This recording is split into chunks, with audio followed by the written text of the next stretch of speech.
Okay, so we're going to look at using energy bar charts. So this is a way to organize how the energy in a system is transferred between different storage modes. So, for example, if we have a typical situation of it, maybe a hill and a child sitting on the top at the top of that hill, and that hill is some height h above what I'm going to call 0 down here. Now we know from experience that the reason why a slide like this would be fun is because at the very bottom of the slide we'd be going really fast. And that's what makes it fun. So what's happening here is a couple of things. The object, the person, is starting from rest. These are the things that I know. Starting from rest at the top, so we can say that this is an initial velocity of 0, and down here we have some velocity that's greater than 0. And then this person's on the planet Earth, and there's a gravitational force acting on the person, and the person is above where we're letting like the position equals 0. So let that be 0.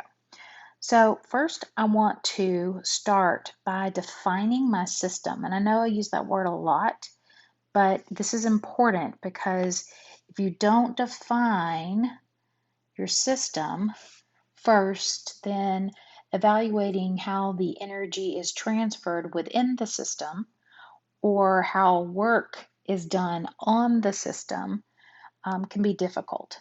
So I want this to be the child and the earth.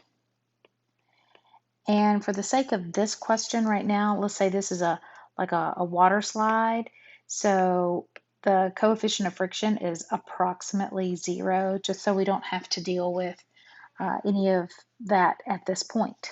So what I want to do is think about this child and the earth. How are they interacting with each other? And so there's an initial conditions or an initial state, and then there's a final state. And so, I'm going to let this beginning up here be my initial state, and then this down here be my final state. And so when an object is separated from the earth, so an object has gravitational energy when that object is in the gravitational field at some particular position. An object alone can have kinetic energy, that 1/2 mv squared. It doesn't depend on anything else. All it depends on is the object having a velocity. But notice that gravitational energy depends on a mass and something that is creating that gravitational field, like the Earth. So there can be a gravitational energy of an object that's on the moon. The moon and the Earth have a gravitational energy between the two, because even though the gravitational field of the Earth at the location of the moon is really small, it's still there, it's still present. So the child can have kinetic energy. A single object can have kinetic energy. But gravitational energy, we need two things. We need these two bodies interacting with each other. So we have to have the earth and the child, okay, for the gravitational energy. But for kinetic energy, you only need the object or the child, the thing that's moving. So initially, the child is at rest. So this velocity up here was 0. And so the type or how the energy is stored, maybe, so this is my chart, and I'm going to put the amount of energy here on the vertical axis, and like the type or the storage mode on the horizontal axis. So here, I'm going to label this my E sub k for kinetic, and because at the top up here, there's no movement, no kinetic energy, okay? However, at the top, our person, our child on the slide, is a distance h height above the lowest point, the ground there. And so then I'm going to just draw a bar. You know, remember in elementary school when you created bar charts of the number of people in your class that, you know, had cats or something like that. So this one I'm going to label E sub G for our gravitational energy. And I just randomly chose 4 blocks. It has no calculation involved with it, okay, at this point, okay? It's just a representation. You know, like when we draw a free body diagram and we don't draw the arrows to be exactly the right length, we just draw them to represent.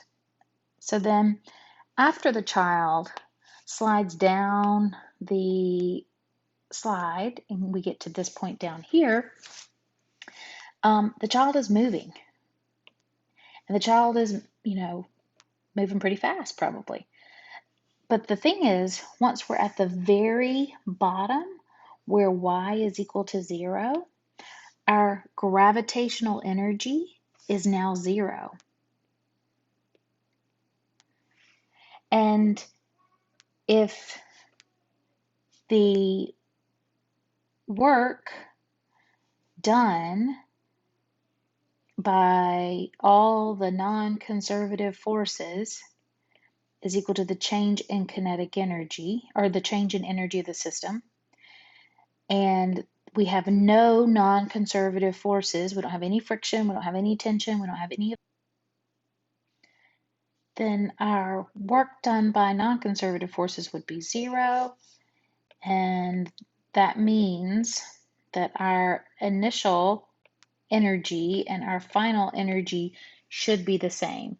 So, in order to conserve energy within my system of the earth and the child, because nothing external to the system is acting on the earth and child, so no friction, no tension, none of those things, then that means that if my child is moving here, the kinetic energy must be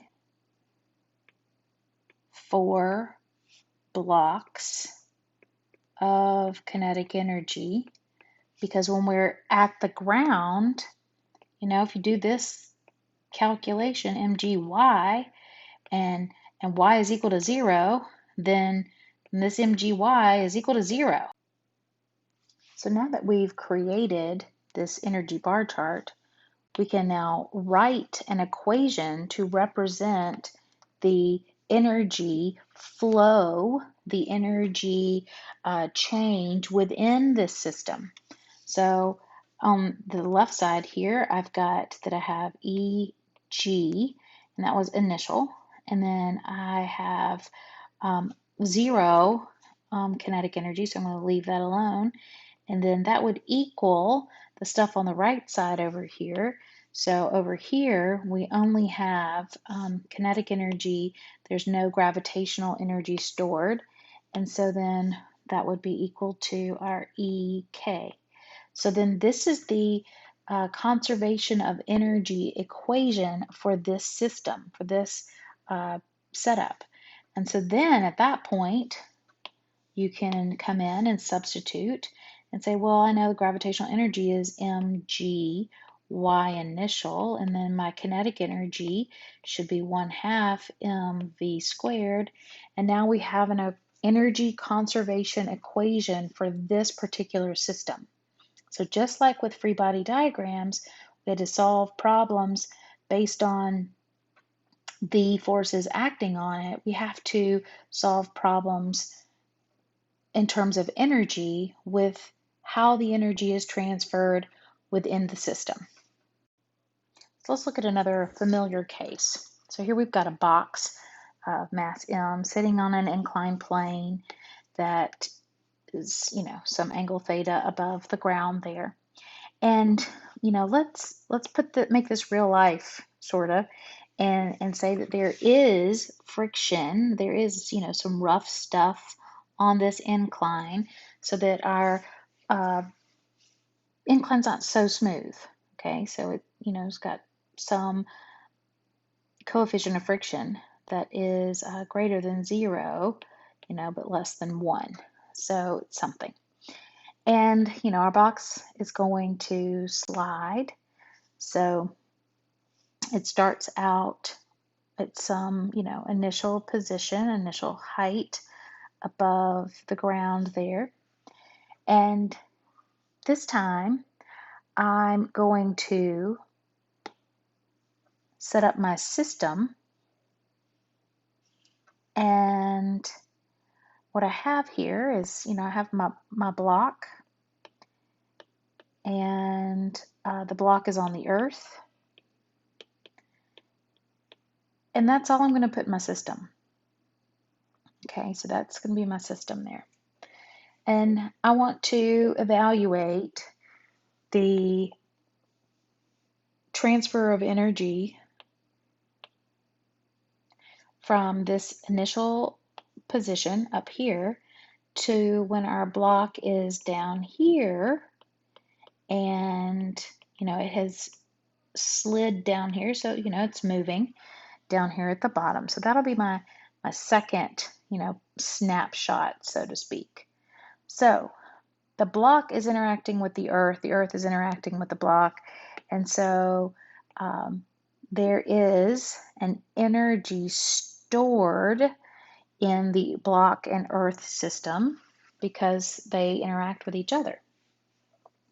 And I've purposely left the surface of the incline out because I want to evaluate how it is affecting the system. So when this rough surface is in the system, typically you would expect that the block down here would not be moving as fast as you would expect if it were smooth. I mean, the reason we sled on snow and not down, a gravel hill or, a rough surface is because it's more fun to go faster. So in this case, the gravitational energy stored in the block Earth system, again, 4 is like my favorite because it's enough that you can see what's going on, but it's not so many to draw. So, the Earth and the block have a gravitational energy stored between the two because the block is at a position relative to the Earth. If it were the block by itself, I couldn't define it as having a gravitational energy because I wouldn't know where it is. So we'll look at a case like that in a minute.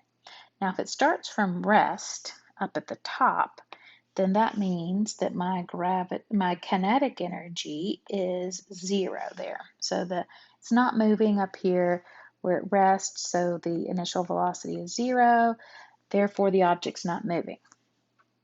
Now, later, when we get to the bottom, I agree that the object has reached the bottom, and therefore, because y will now equal 0, this gravitational energy stored will be 0.